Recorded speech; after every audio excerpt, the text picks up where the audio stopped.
Insyaallah berkah dan barokah. Sanjungan salawat dan salam senantiasa tercurah kepada Nabi besar Muhammad SAW untuk semua tuntunan dan tauladan dengan iman dan Islam.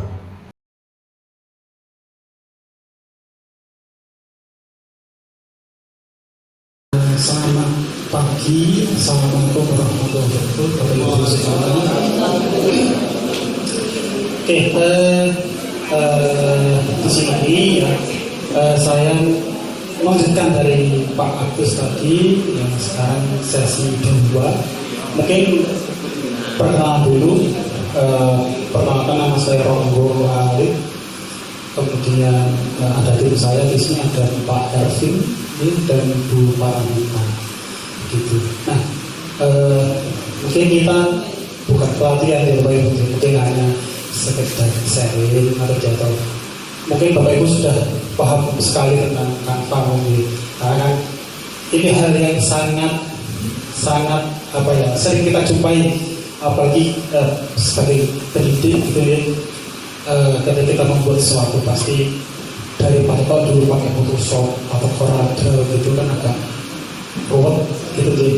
Nah, kalau dengan Canva itu diberikan banyak kemudahan begitu baik dari segi pengajar maupun siswa. Mungkin sebelumnya saya mau izin bertanya, mungkin ada yang sedang mengikuti profesi guru di sini, Bapak Ibu, atau ada yang sudah pernah mengikuti pendidikan profesi guru sampai atau ada yang sedang mengikuti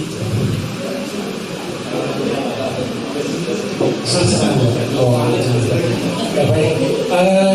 Jadi memang kebetulan saya juga selain di teknik informatika, saya juga di pendidikan profesi guru desa. Jadi saya rasa ya, ketika para guru-guru kita itu dihadapkan dengan bagaimana sih menghadapi siswa, kemudian bagaimana sih guru itu menyiapkan media pembelajaran agar siswa-siswa kita itu bisa memahami dengan mudah, atau mungkin ketika kita membuat sebuah karya ilmiah, baik covernya atau mungkin ada kegiatan seperti ini untuk banner dan sebagainya, itu sangat berbeda dengan adanya Canva gitu. Kalau dulu mungkin ya sudah banyak aplikasi yang serupa tapi tidak dalam satu rumah. Kalau di Canva itu kan Bapak Ibu juga sudah tahu bahwa itu ada presentasi, kemudian juga ada untuk membuat banner, membuat web pelatihan juga ada, kemudian membuat kuis begitu. Banyak sekali, jadi banyak sekali keuntungan-keuntungan yang bisa kita manfaatkan dari Canva gitu, untuk menunjang kegiatan kita semua sebagai pengajar gitu. Kan saya juga sama, mungkin kita sama-sama pengajar dengan mahasiswa juga sama seperti itu. Kami juga sebagai dosen juga masih sering memanfaatkan Canva untuk membantu kegiatan kami begitu. Mungkin ini hanya sharing sedikit ini. Jadi Canva sebagai tools untuk menggunakan atau untuk membuat sesuatu, dan ada AI di dalamnya, ada artificial intelligence gitu. Nah, ini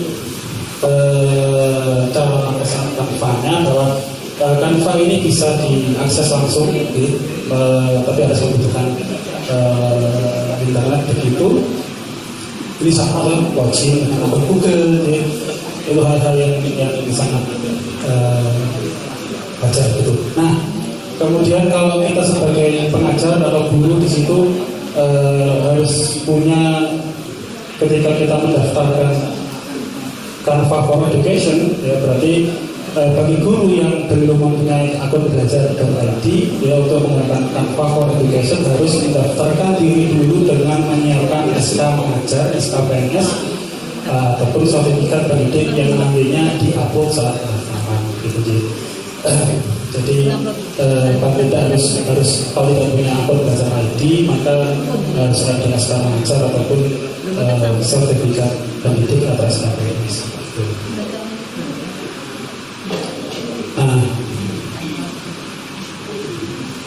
ini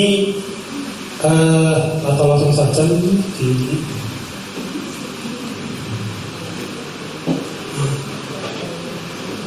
ini Pak. Jadi kalau karena saya nggak punya akun belajar ID, maka di sini akan ini akan ada pertanyaan bahwa apakah ada yang memiliki akun belajar ID. Kalau punya silakan bisa bergabung gitu. Nah, kalau berhubung saya tidak punya, jadi saya pakai akun sendiri gitu. Ini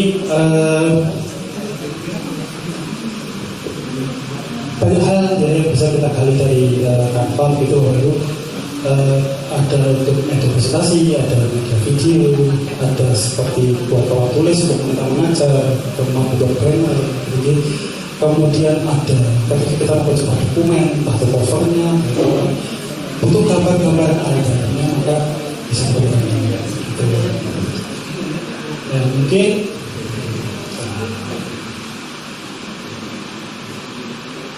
ini salah satunya ya, yang salah satunya yang mungkin bisa atau yang bisa digunakan ketika saya juga pakai seperti ini. Jadi kita bisa membuat kuis untuk siswa kita, kemudian kuis itu nanti bisa di-share ke mereka, ya.